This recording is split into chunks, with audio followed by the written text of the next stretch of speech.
Окружението на Мисирков е составен дел од една поширока трилогија, што го опфаќа окружението на Коневски и окружението на Прличев. Всушност, преку овие три окруженија се гледа развојот на македонскиот литературен јазик од почетокот на македонистите. За први македонисти се сметаат Прличев и Шапкарев, а официјално Ѓорги Пулески, кој што ги изнесува своите македонистички идеи токму на време кога се раѓа Крсте Петков Мисирков. Ова е веќе втора или трета книга и една од многуте на Пандев која не се занимава со ликот и делото, не е биографија на она име што го имаме на кориците на книгата Мисирков. Окружението на Мисирков всушност е книга која се занимава со македонскиот контекст и дури и лингвистичкиот во пошироки рамки. Пандев како професор и по општа лингвистика и по историја на македонскиот јазик го става тоа во еден поширок контекст, што се случува во тој момент во светот и што се случува во Македонија, каков е зародишот условно на македонистиката, на македонската македонистика, можеме да кажеме со Мисирков, и како таа фаќа на еден начин како ги фаќа тие нишки со светската лингвистика во тоа време. Се до кодификацијата на македонскиот јазик, во која што активно учество зема Блаже Коневски, но земаат и личности што се познавале лично со Крсте Петков Мисирков и се би рекле до денешни дни. Всушност, окружението на Мисирков се надоврзува на сите оние фусноти и индекси што ги среќаваме во книгите на Блаже Ристовски и Гане Тодоровски за Крсте Петков Мисирков и претходниците на Мисирков. Окружението на Мисирков е најмалку книга каква што очекувате по самиот наслов. Ако очекувате таа да биде за Мисирков, таа е најмалку за Мисирков, односно за неговата биографија. Ако очекувате дека во фокусот ќе бидат за македонските работи, како што обично зборуваме за Мисирков и го поврзуваме, тоа се разбира мора да провејува низ книга која како наслов го има името на најзначајната личност според некои истражувања на 20-тиот век во македонската средина Мисирков. Но тоа го има само попатно, односно го има само како илустрација. Јас тргнав по секоја една фуснота и дојдов, би рекол, до сите оние личности што се активен и составен дел на оваа книга. Всушност, ова не е книга за Мисирков, ова е книга за окружението на Мисирков, всушност за македонистичкото окружение на Прличев, кое што подоцна прераснува во македонско револуционерно друштво и сето тоа е составен дел од окружението на Мисирков. Тука секако спаѓаат Петар Попарсов, Даме Груев, со кои што Мисирков интензивно соработувал. Мисирков од друга страна соработува со најзначајните слависти и лингвисти во тоа време, а во тоа време најзначајни лингвисти се Бодуен де Куртене и Ото Јесперсен. Третиот лингвист меѓу нив е токму нашиот Крсте Петков Мисирков. Крсте Петков Мисирков всушност е медиум што ги пренесува врвните идеи во тоа време во лингвистиката и сето тоа е вложено токму во неговата книга за македонските работи. Главниот акцентот што го става Пандев во оваа книга е како сите општолингвистички тенденции во тој период всушност успева Мисирков да ги канализира во македонската мисла.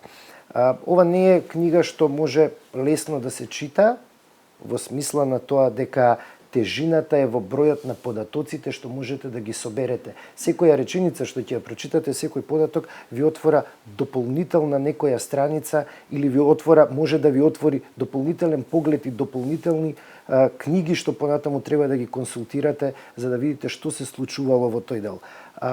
Се споменува Куртене, се споменува Петар Лавров, се споменува Шчерба, се споменуваат сите имиња на знаменити лингвисти од кои идеите на Мисирков во македонската културна средина на некој начин се спроведени.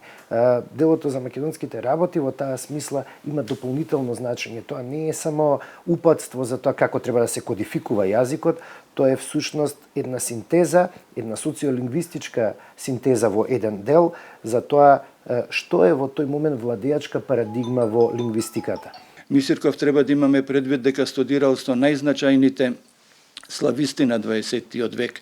Тука првенствено ќе го споменеме Вјачеслав Шчерба, но и Григорий Илински. Григорий Илински е познат по библиографијата што ја составил за Кирил и Методи, задача што предходно без друго му била дадена на Крсте Петков Мисирков. Крсте Петков Мисирков му помогнал на својот состудент во таа наука, му помогнал во изработката на неговата студентска работа за Орбелскиот триод и Мисирков сето тоа на извесен начин не го направил, туку се вложил токму во македонскиот литературен јазик, во концепцијата за македонскиот литературен јазик. Како што наведува уште еден промотор на Пандев, Маќе Кавка, низ оваа книга може да видиме една, тој вели, семиотика на отпорот. Во смисла на тоа дека ова може да биде и една историја на културната средина од тој период и како Мисирков на тој начин, преку своето действување, успева да прикаже еден отпор кон она што се случува, односно да даде идеја за надминување на сите тие проблеми. Имате силна социолингвистичка нишка таму, имате фаќање чекор со современите лингвистички тенденции. Всушност, Мисирков ние обично го гледаме само низ една национална призма. Забораваме да го видиме во поширокиот контекст на науката. Тој е врвен интелектуалец на своето време, што ние го ставаме обично во втор план, имајќи предвид неговата национално влијание што го има направено.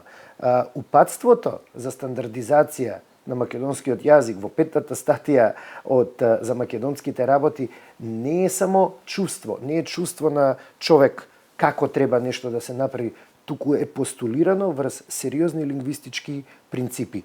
Тоа Пандев добро го опишува, имајќи го предвид окружувањето или окружението, како што вели на Мисирков. Окружението на Мисирков предпоставува дека тој е обкружен директно преку личен контакт, преку тоа што му се соученици или професори врвни лингвисти во Петербург, но од друга страна и така што тој е во контакт преку книги, преку литература и тоа успева во македонската средина да го спроведе. Ова е еден посебен начин на читање на Мисирков. Нов начин, ова е во таа смисла иновативна книга на ставање на биографијата на Мисирков не земена како прости факти, туку како една интелектуална условно биографија не само на човек, туку историја на времето во кое тој живеел. Сакам да истакнам дека од прогресивните идеи на Вјачеслав Шчерба, понатаму на Бодуен де Куртене и неговите студенти, произлегуваат и основните лингвистички погледи на Блаже Конески и токму тука ја гледаме таа триада, односно таа врска во оформувањето на македонскиот литературен јазик. Сакам да истакнам дека македонскиот литературен јазик е изграден врз револуционерните патеки на македонската револуционерна организација и врз врвните научни достигнувања во лингвистиката во времето на Мисирков.